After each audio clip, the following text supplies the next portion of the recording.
Nerissa Scott is a former radio broadcaster and journalist who's worked in commercial radio in Queensland, New South Wales and Victoria. She's an activist with IWD Brisbane Meanjin, defending women's sex-based rights, and she's closely involved with Save Women's Sports Australasia. She speaks publicly about the way so-called inclusion is infringing on women's rights, and she speaks on behalf of her young daughter and women everywhere.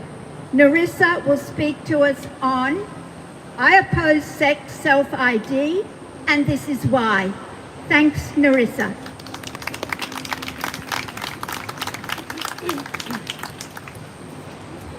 Thank you, Anna. Like everyone here, or most of us here, I do not support the erasure of females as a sex class, and therefore I absolutely do not support the Minister for Women, Shannon Fentiman's Births, Deaths and Marriages Registration Bill 2022. Firstly, I simply don't believe anyone should be permitted to alter their birth certificate. It is a record that documents the birth of a person. It is an historical document, and any alterations legally falsify it, creating a legal fiction. Humans are sexually dimorphic. We are all born either male or female. That is simple biology and fact. Meantime, non-binary is a non-scientific identity. It is not a third sex. Humans cannot change sex. It is immutable and present in our DNA in every single cell in our body. Why should some individuals be allowed to change the sex marker on their birth certificate to reflect some intangible ideological gender identity? It is prioritising subjective feelings above objective reality. Secondly, as the good women before me mentioned, in introducing this bill to Parliament, the Minister for Women stated, in developing the bill, we have carefully considered the experiences of LGBTIQ+ stakeholders, the difficulties they face, and the recommendations they made in order to get these reforms right. Quite simply, we listened and this bill is the result. So in other words, in developing this bill, Minister Fentiman admits that she only considered the needs of this minority group and ignored the very valid concerns of women who make up over 50% of her constituency.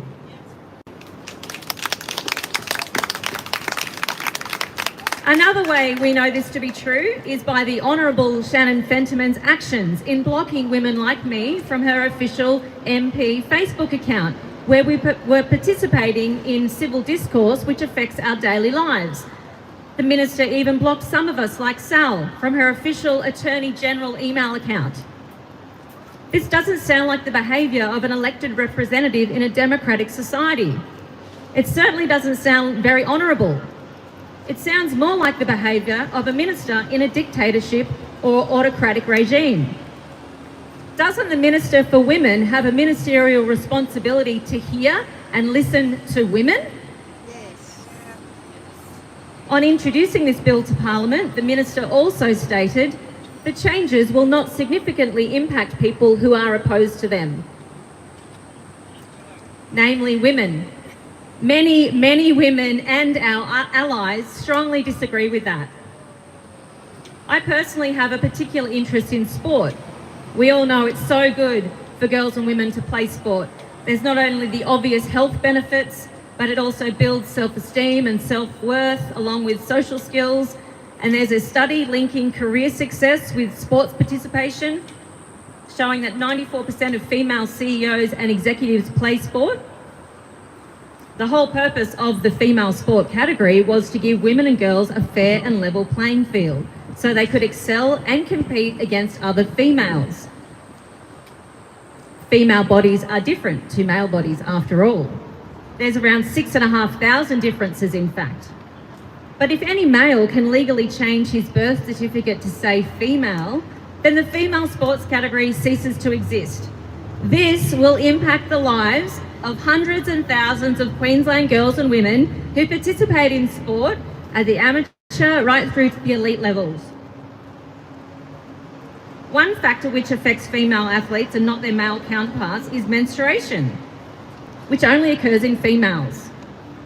As the Aussie weightlifting champion, Deborah Lovely Ackerson, pointed out at the recent public information session outlining the harms of self-ID held here in Brisbane, female athletes must adjust their training when they have their period, every month for a few days or maybe a week. That's because due to different hormones in their bodies at this time, they're more prone to injury. They're not as strong as they can't train as hard as a result. So if you look at the 4-year lead up to each Olympic Games as an example, female athletes lose a whole year of training due to having their period. Shannon Fentiman, along with every Queensland MP, was invited to this information session to hear from concerned women. Not one bothered to come along to hear women speak or to speak with women. The fact is, if any man or boy can change his birth certificate to say he is female, then women and girls lose their right to fair and meaningful sporting competition. Sport is utterly meaningless without fair competition. Women and girls also lose their right to single-sex female changing facilities and accommodations.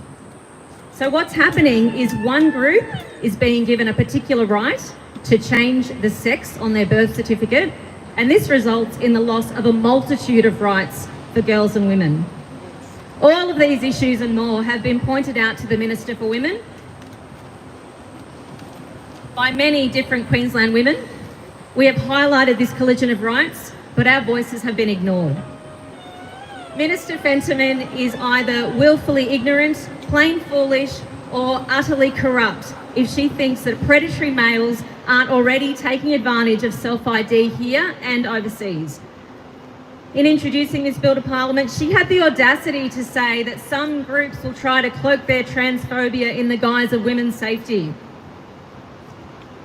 I call you out, Shannon. There is plenty of evidence that shows that this is exactly what happens. She says there's no evidence domestically or internationally to show that there's anything wrong with having males in women's spaces. This sort of thing is only growing because this sort of legislation emboldens male predators. How are women supposed to tell the difference between a man and a trans woman? The answer is we can't.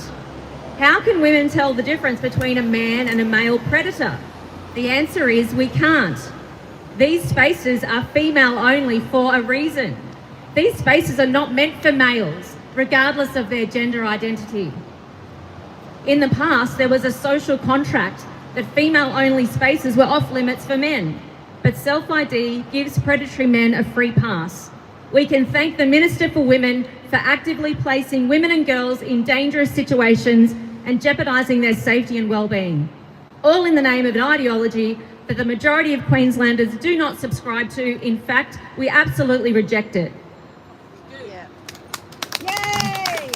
The Queensland Government is pushing a lie, the lie that men can be women, that males can be females. This is destroying women and girls' safe spaces and giving predatory males a welcome invitation to enter these spaces. Women and girls will self-exclude from things like sport, using public swimming pools, using female bathrooms, and we will not be able to freely participate in daily life as a result. This is in direct contravention of CEDAW, the UN Convention on the Elimination of All Forms of Discrimination Against Women, an international treaty to which Australia is a signatory.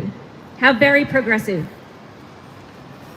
On the same day that she introduced this bill, Minister Fentiman talked about how important it is to get women into leadership positions, and she mentioned the fact that the Queensland State Government is made up of 21 fantastic women representing their communities, with Australia's longest-serving female Premier.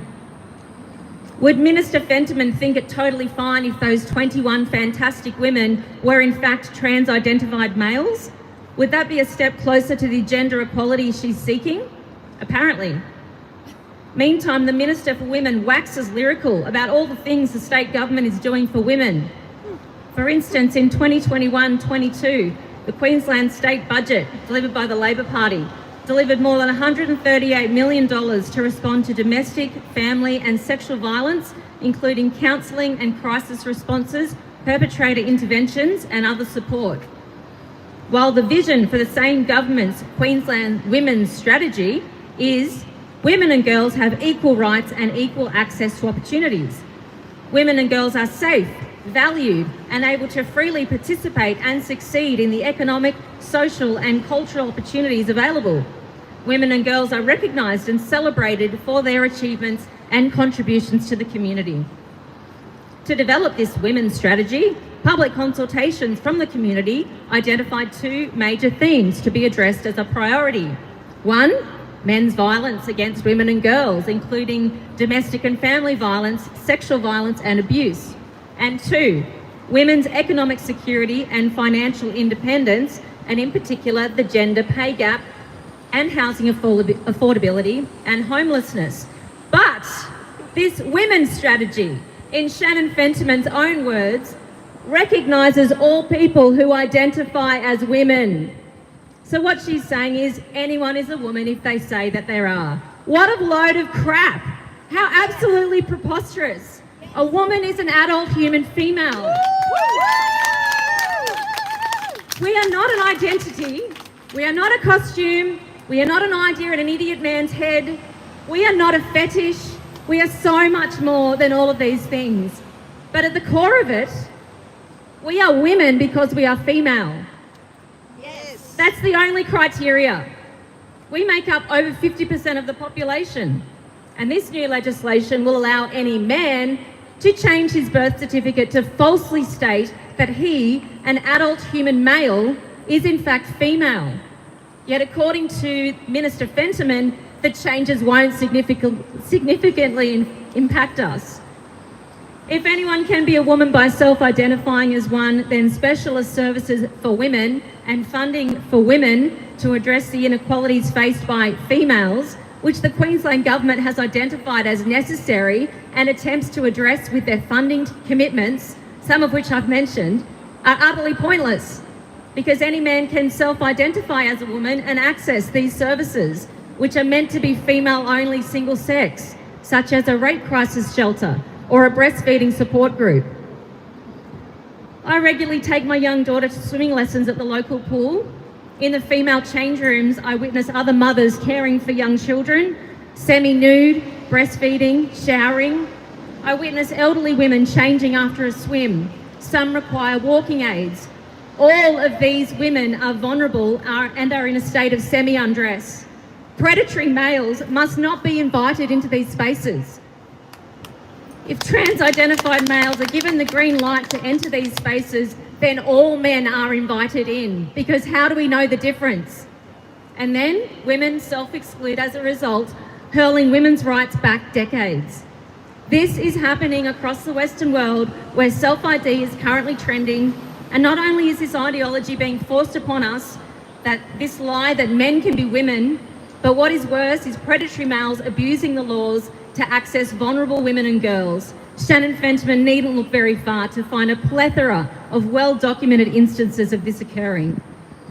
Furthermore, the Minister is making her move at a time when caution is being urged in relation to the medicalisation, mutilation and ultimately sterilisation of young people with experimental drugs and life-altering surgeries.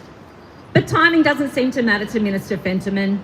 Amazingly, just the week before she chose to introduce this bill, which, as we know, was the last week of Parliament for the year, knowing full well that people are busy as we head into Christmas and we may completely miss this bill or not have time to make a submission to the committee.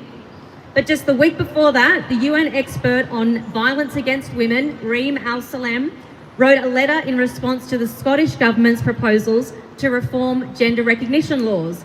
In that letter, she said that Scotland's version of self-ID would potentially open the door for violent males who identify as men to abuse the process. How outrageous that our Minister for Women, Minister Fentiman, would not only ignore her female constituents, but would also completely disregard a UN expert on this matter. Anyone with any sort of common sense needs only consider the high number of females who've been personally impacted by some form of male violence, and it absolutely beggars belief that there's any confusion about the need for female-only single-sex spaces. These spaces are necessary for these many women and girls to feel safe and to be able to heal without being re-traumatised by the presence of males, regardless of how they choose to identify? How will Minister Fentman guarantee the safety, privacy, dignity and human rights of girls and women? How will the Minister ensure women and girls will not be put in danger under her proposed legislation? What assurances can she possibly give and provide to women and girls that we will not be harmed physically, emotionally, psychologically by self-ID, when there's so much proof that this is exactly what happens? Now is the time to make your voices heard. Please write to your state MP and Minister Shannon Fentiman and tell them you oppose this legislation. It doesn't matter how short your submission is. Please make a submission to the committee by this Wednesday, midday. If nothing else, it is on the public record. Our opposition and dissent to this insane legislation is on public record, and they can't say they didn't know.